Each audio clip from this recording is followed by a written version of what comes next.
Welcome back, WNST, Towson, Baltimore, and Baltimore Positive. We've moved the furniture around here a little bit. I'm going to be getting together with Dave Knoll, my friends at MOI, to sort of move things and stand better and move better and get my hips better and do all of that. But we can't do it without friends. And, in the new green screen era, I got to be really careful. I've learned this. I got to back up if I'm going to hold the State Fair bag. That's right. The hello, my name is bag here from bringing it back. Evan Brown joins me now from State Fair in the 21228.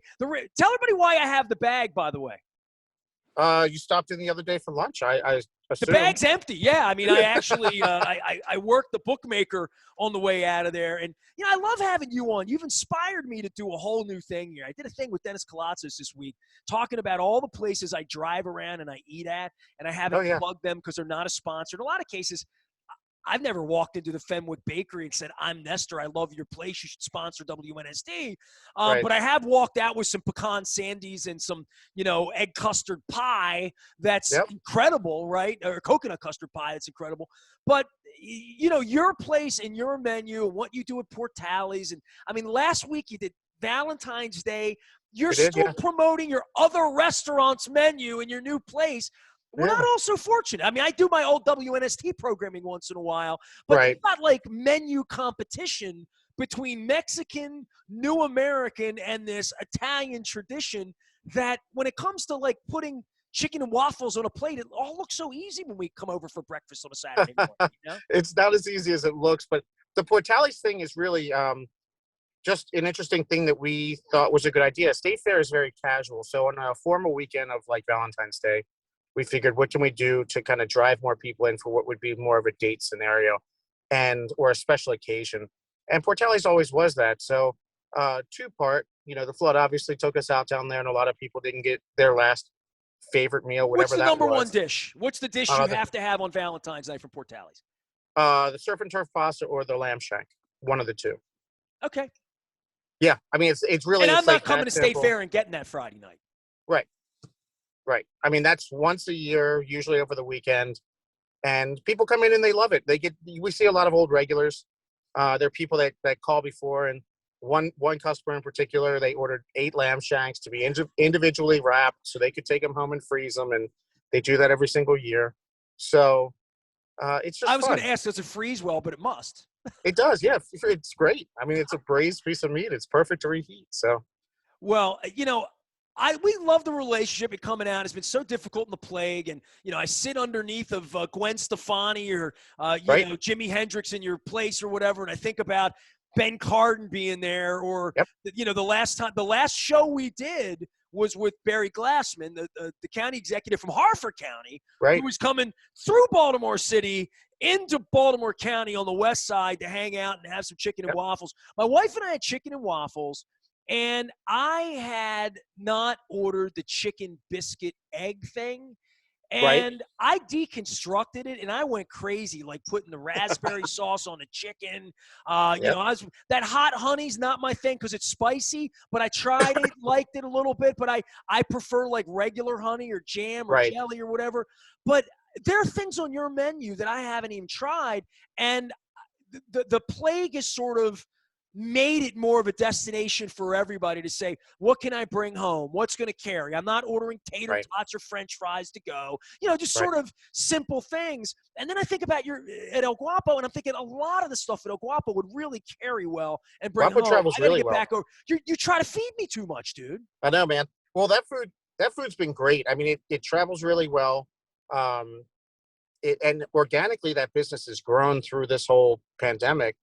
And it's been interesting to watch kind of the steps and how it, in a slow moving vehicle like that right now, it's like you can make major adjustments very quickly and really affect these plates in a huge way, as opposed to if you're in full-time business and you're running, you don't have a second to really tweak them. So we're working out all the kinks very quickly over there, and the food's looking better.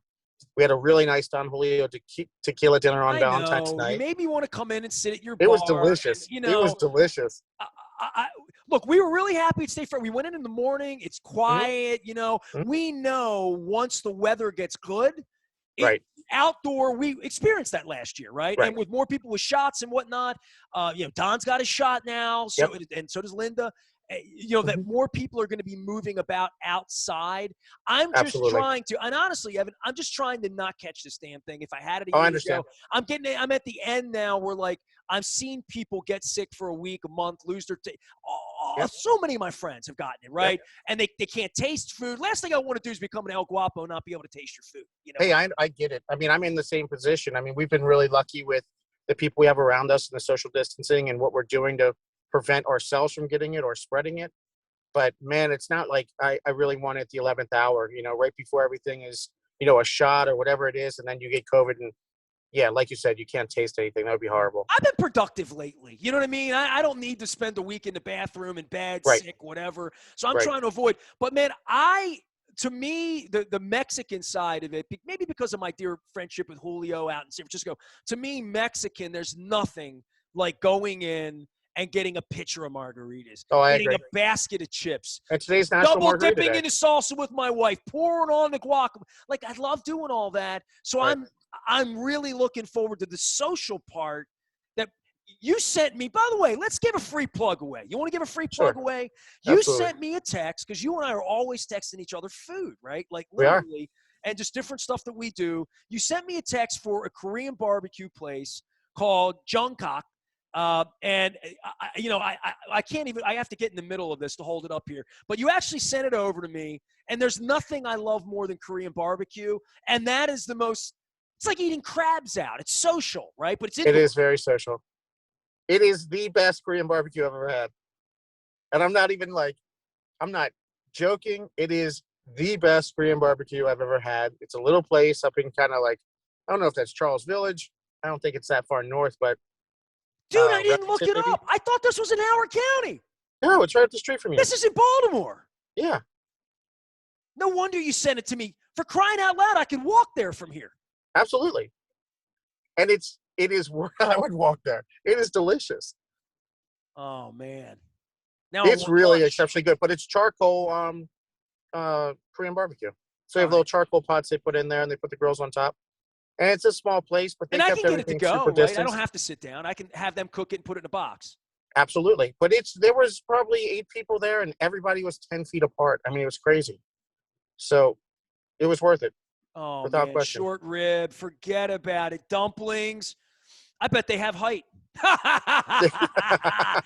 Evan Brown joining us here from State Fair, talking about every other restaurant except his own. Right, but exactly. we will circle back. When's Meatloaf coming back? Somebody made meatloaf at home. My boy Hells down in Little Rock, Arkansas. I guess it was all the snow last week. Made a really, really proper, because he's a foodie too. Right. He's always taking pictures of his food, and I'm gonna bring him out when he comes back to town. But he had a meatloaf that looked really proper. It had like the garlic and the onion. You could see it in there. And he had proper peas. And then sort of these home fried potatoes that looked perfectly greasy and perfectly charred. It was nice. And I thought, I need some meatloaf from Evan over at State Fair. We should probably have the meatloaf back. We kind of trimmed the menu down when we went back into the restrictions again. Just the really high priced items we kind of took off. Because it was limited availability. We're having trouble just getting it in. So, you called it a TV dinner is what you used to call it. We did call it. Yeah, it was a TV dinner because it had the applesauce, it had the peas, it had everything on the side. So I think probably in the next I feel like a hungry man. Yeah, exactly. In about 4 weeks, we'll probably have it back, I would assume. All right. Are people putting the chairs out in Catonsville yet? I mean, 4th of July, the parade might happen, right? I hope it does. It's the 75th anniversary of the Catonsville Parade this year. Yeah, we talked about UMBC and basketball and the arena and all the sort of normal things we've been doing. I did something I haven't done at your place, and this will be a nod to your Baltimore. I ordered your bookmaker. I carried it home, and I ate it proper. My wife doesn't even like shrimp, and she looked at it, and she saw the ham in there, and she saw the tomatoes and the onions and the egg, and she's like, pull those shrimp off there. I'm going to dive in.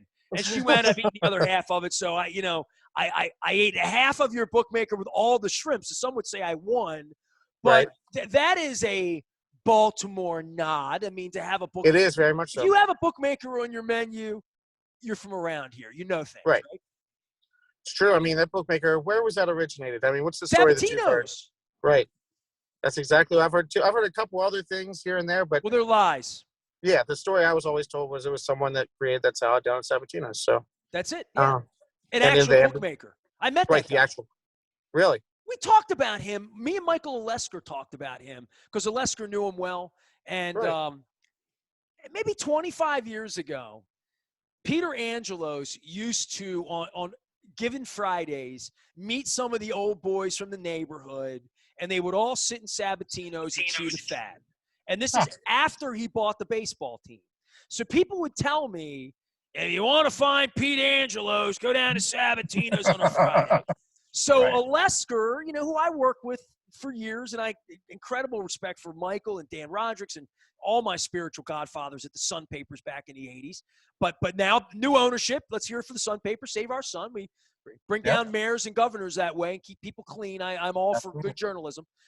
So Olesker dragged me down there probably right around the time I got sideways with Angelos, 90, when he was lying, probably right second, third day when he came in, but he lied so much, which is, that's my issue with Trump. That's my issue with anybody. I don't like anybody that lies to me, but Angelos did enough lying and people are like, go meet Pete. So I went down there with Olesker one day and Angelos didn't show up, but there were a bunch of really interesting people. And the bookmaker was one of them. And he sat with me and gave me the whole bookmaker story while we ate a bookmaker. So I always say to my wife, I love bookmaker salads. Anybody that's got one, it probably has a nice creamy garlic dressing, Parmesan. And then you put the big chunks of cheese in there and big chunks of like a ham or a salami, sometimes a little pepperoncini, egg, whatever, some ham. But that's not something that you're going to get anywhere else. I mean, I don't think you're walking into Philadelphia or Pittsburgh, or I think you have to be in Baltimore to get a bookmaker. I do. I think that's very true. I think there's different variations of it with different ingredients that taste similar, but nothing like the Baltimore bookmaker at all.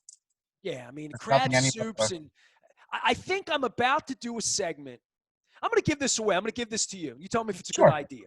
My friends over at Guinness thought it was a great idea, so I want to give them some love as well. But I came up with this one on my own.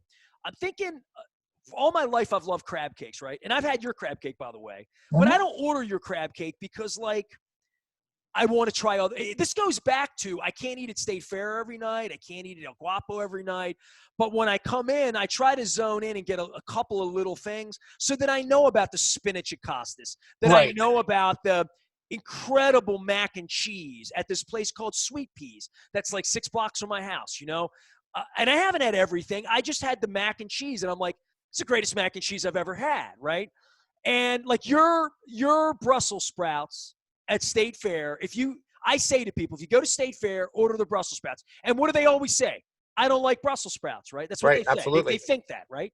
Yep. How many people have eaten the Brussels sprout in your presence, in your place, and thought they didn't like Brussels sprouts and ate it and thought, that's really good? Way more than I thought. And honestly, way more people than I thought that I see outside of work come up and say, I had your Brussels sprouts. They were the greatest Brussels sprouts I've ever had. If you put Brussels sprouts on the menu of Portales 15 years ago, would anybody have bought them? Probably not. Correct, right? Things Probably change, not. right? I mean, dining things change. You know a thing I saw in Vegas 15 years ago when I was young and sexy, all right? My wife was younger and sexier. If I said that right. We were out at Nobu, right, at the Hard Rock, and we were with some cool friends of ours, and all the girls at every table were eating cotton candy. They had a cotton candy machine in the corner. And I thought, this is a 2-bit act, right? This is a carnival act. This is a $250 machine that they put in the corner. It's sexy. It's like Mater D. It's like my Uncle Omar serving triple sex with the Bananas Foster at the Chesapeake restaurant. You know what I mean? Right. And they flambe it. It's a big show. All the girls are at the table tearing at cotton candy and going, there's red and pink and yellow and rainbow. Right. And I thought, Steve DeCastro is going to have to put a cotton candy machine in Ruth's Chris because every person's going to want cotton candy for dessert, right? I just thought it would catch on. It didn't catch on. And, I never saw it anywhere else. And I thought, that's a night everybody's going to want to do that. because it Right. costs nothing to make. You know, it's like, so anyway, Super simple. Yeah. super simple. So you get these ideas. And so here's my big idea. You ready? Shoot. I am going to do that. I'm definitely going to do this. And if anybody steals it, I'm just going to do it better. Okay. There you go. For years, I have pitched an idea called Crabs and Beer.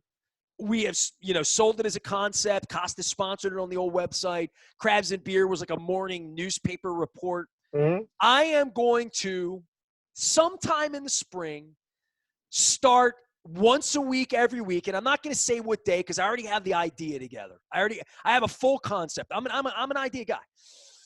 I'm going to go out to restaurants that preferably I've never been to, preferably I don't know the owner or I don't know the place. So it wouldn't be you. Right. It wouldn't be Fadley's. It wouldn't be Costas. I'll probably do you guys to start with because you're my clients, my friends. And I'm going to go eat a crab cake and drink a beer. And I'm going to order a side dish of my choosing, not like where the restaurateur says to me, try the Brussels sprouts. Right. I'm going to go online, see what people say. And if you serve a waffle sweet potato fry with Cajun spice on it, I'm not ordering it because it tastes like trash and I'm not eating it. I don't like fried French fries. I don't like salted, paprikaed. Orange salt on a French fry makes me vomit. I don't, I'd rather go to Checkers. I don't want that. I want something that's a specialty side dish like the spinach at Costas, like your Brussels sprouts. By the way, the mac and cheese at Fadley's, unbelievable. I believe it. Delicious. And that's no knock on the mac and cheese at Sweet Peas, which is the best I've ever had. But I want to send people out. And I want to go to 50 different restaurants, 50 different places. I'll probably go to Coco's because I haven't been over there in 20 years and Brandon Scott wants me to go. So I'll do famous crab cakes. I'll do a Pappas, even though I haven't had a Pappas crab cake in years. Right. I'm going to go try those places, but I want to find places that I don't know about that brag on their crab cake and a beer in a Baltimore way. And I want to take people like you with me. So every week, I'm going to take a friend or two, maybe a celebrity. Maybe it's you and me and Brian Billick. Maybe it's you and me and Don. Maybe it's, I don't know, whatever. But I'm going to do a little thing when we can get close enough where we're going to eat a proper crab cake. Because when I say to you crab cake, you would give me 20 different recipes that are all good, right? You know 20 crab cake recipes, but it stayed fair. You had to pick one. Yep.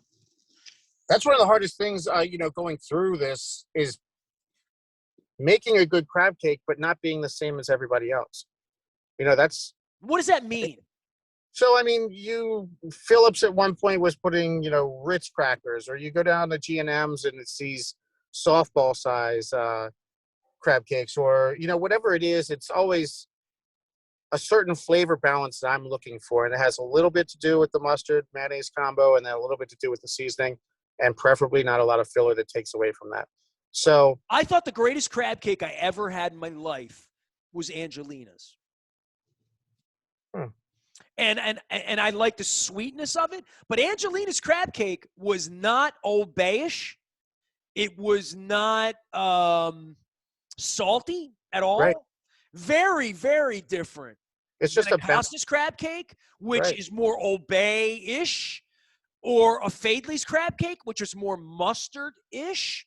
Right. But I am a sellout for celery seed. If it doesn't have celery seed in it, chances are I'm not going to love it. And I'm going to give you another thing. And this is another, like my friends at Fadley's will shoot me for saying this.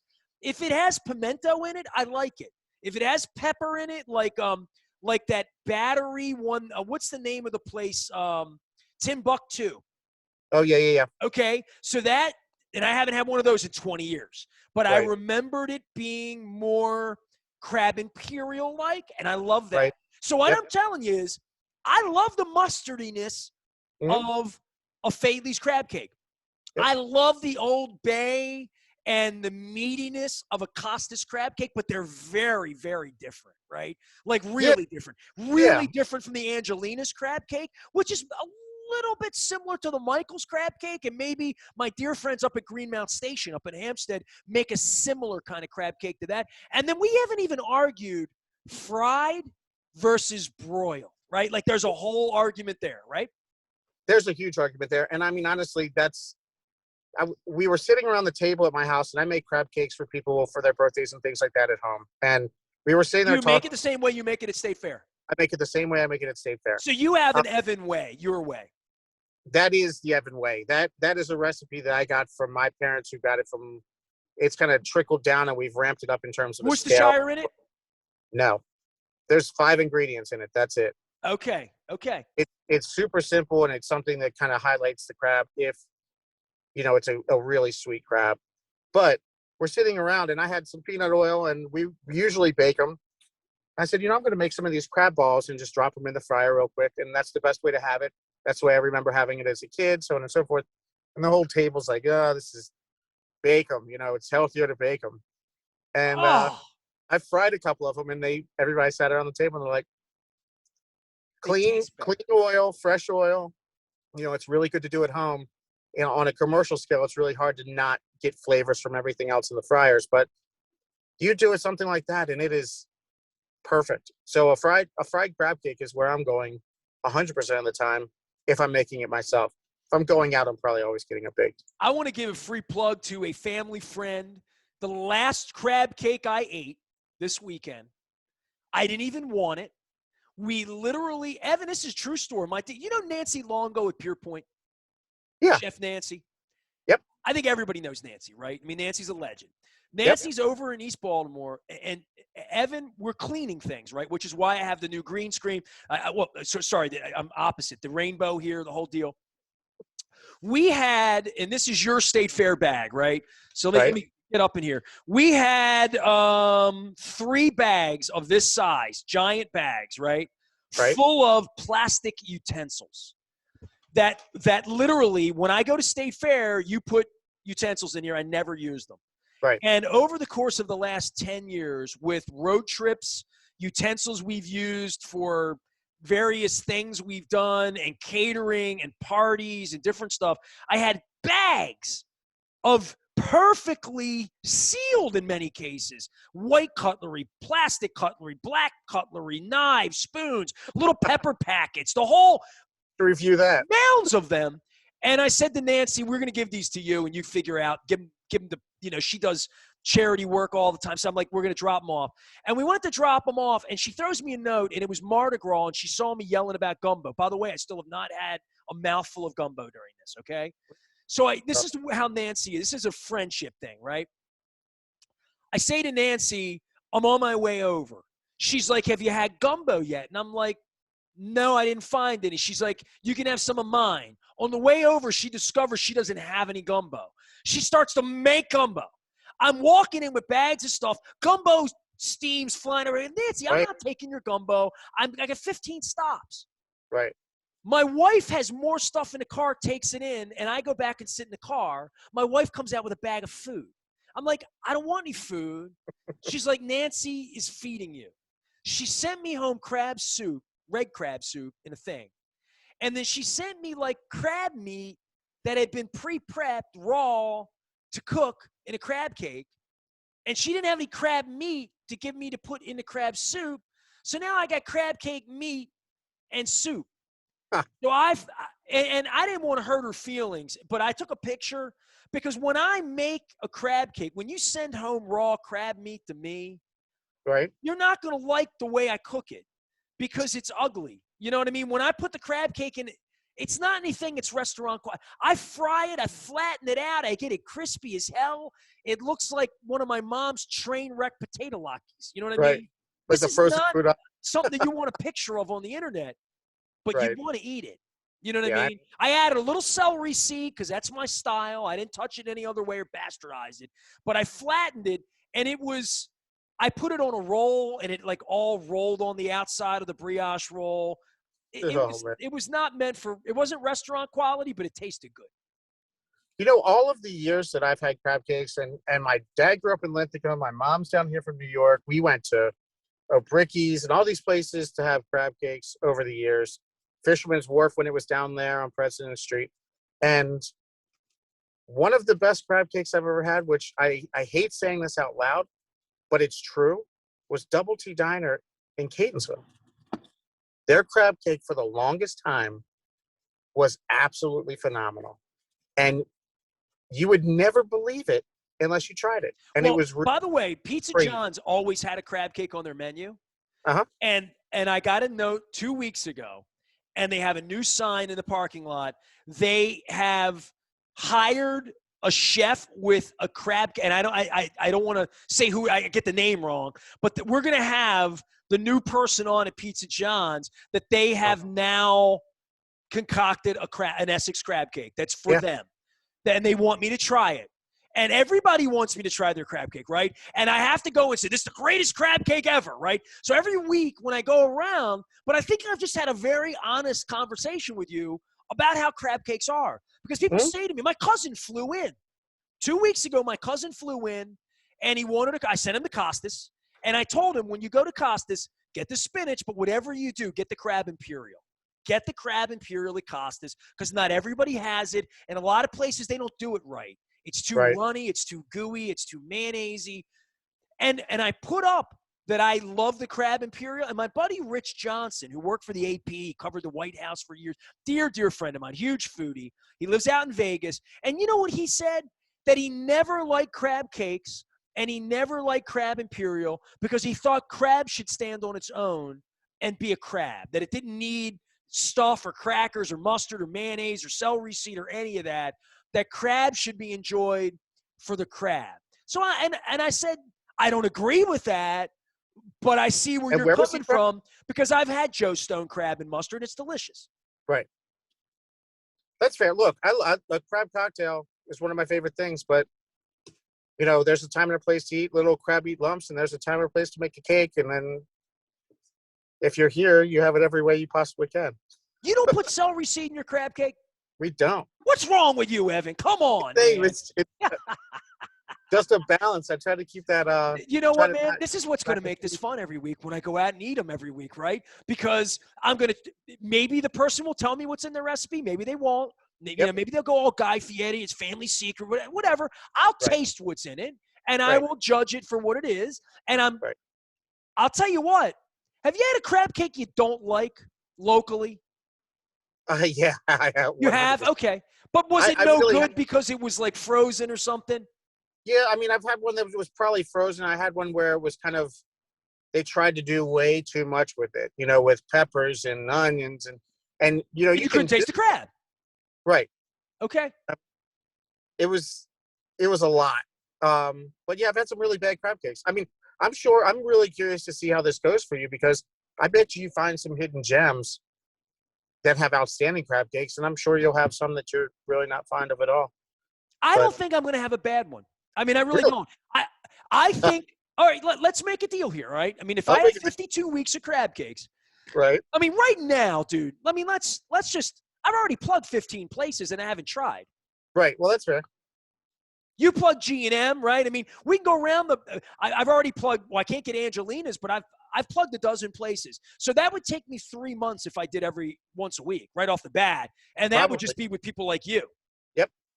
So I know I could do 250 places over the next 5 years. And that wouldn't even be limited to trying, like, going down to Kent Island or Annapolis or out to Frederick or over to Easton or, you know, up to Havre de Grace, wherever, right? I'm just talking about in and around the Beltway.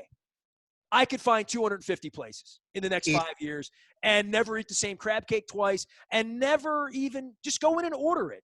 And if they say broiled or baked, I'll say however you make it, right? However you fried, however you do it. But I really want to try this because I think it would be incredible the amount of difference. I would never eat anything similar twice, I would think. I agree. I would probably absolutely agree with that, because I think forever, when I was a kid, it was always people trying to replicate a G&M crab cake.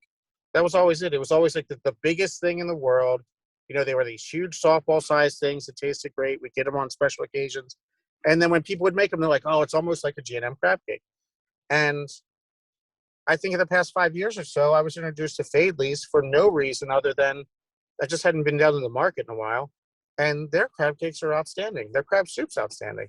So it's exciting to get them on the street. And then yeah, I mean, I I can't think think of anything more local in this town here than going and having a crab cake once a week and griping and talking about whatever it is, because it's not going to be. Look, people fight over chicken sandwiches, right? Like, I love your fried chicken. Like, it bothers me that you don't do more of it, that it's not more available on your menu. Like, that you can get it on a salad, or whatever. But I want a sandwich. I want a 3-piece. I like what you do to chicken more than I like most places do to chicken. Yeah, and again, it's a simple, very simple version of what chicken is. It's but just, if you get a chicken sandwich in 100 places, it tastes different every place. every single place. But Ichiban is the best. Well, that's a curry. That's that's interesting. That's sort of an Indo-Asian kind of thing going on there. It is the best fried chicken.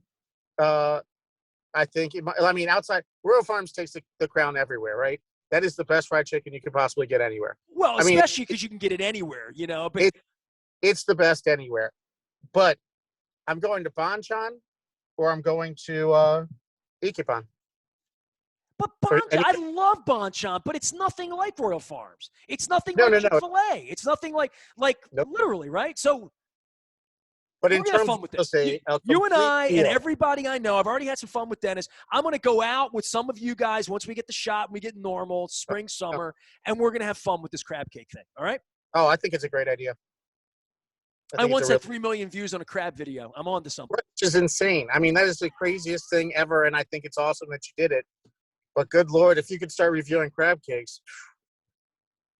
Coming up like a flower, as Paul McCartney once said. Our dear friend Evan is over at State Fair. I got to back up here to hold the bag and say, hello, my name is, over here. I got to put my name on there. Make sure you get over to State Fair in El Guapo. What's the thing? You were going to leave me a bunch of food, and I had already disappeared. I'm going to come over to El Guapo this week. What's going to be in my bag at El Guapo this week? Tell me something to get. The chicken tacos are like phenomenal. The pupusas are phenomenal, and they've been making tamales, like different variations of tamales throughout the week. I've never had a tamale I liked. Really? I don't think I like tamale. The corn, I've eaten 100 tamales. I've never had one where I'm like, I want another one. Like, literally in my life. Is it a texture thing or a flavor thing? Both. Really? Yeah, I'm going to try yours. It's not like a food I don't like. It's not that I keep trying. Because people love tamales. I don't know if I need to add salsa. I don't know if I'm doing it right. Hot sauce. I'm not hot. You know that. Oh yeah. We'll figure it out. We'll figure out a good way to get you a tamale. No, I'm gonna try it. I'm trying to find a tamale I like. Right. That's fair. Have you had any of the dessert tamales? The sweet ones? No, I haven't. I've never done that. They're very good. Also, I'll see if I can make you one of those. As long as there's a margarita involved. By the way, today's National Margarita Day. Did you know? It is 100%. We're doing half-price margaritas all day at El Guapo. All right, let's get out there, get some reposado, some añejo. With this beautiful weather that we have right now. It's drinking weather. It's neighborhood drinking weather in the 21228. Evan Brown joining us, proprietor at State Fair, as well as El Guapo. Once or twice a year, it's Portales. He brings it back. Get on over to Frederick Road. I am going to recruit you as part of the crab cake eating thing, and I'm glad I broke the news to you because I know you could appreciate it. That if you and I started talking about crab cakes and the history of all of it, we'd have some fun. No doubt about it. You're West Side. What do you know about Angelinas? All right, we'll talk about it later. Evan Brown joining us on the West Side, East Side, West Side. Don Moeller and I talking to John Feinstein, doing our new segment called The Recon that you're going to want to check out. All of it available at BaltimorePositive.com.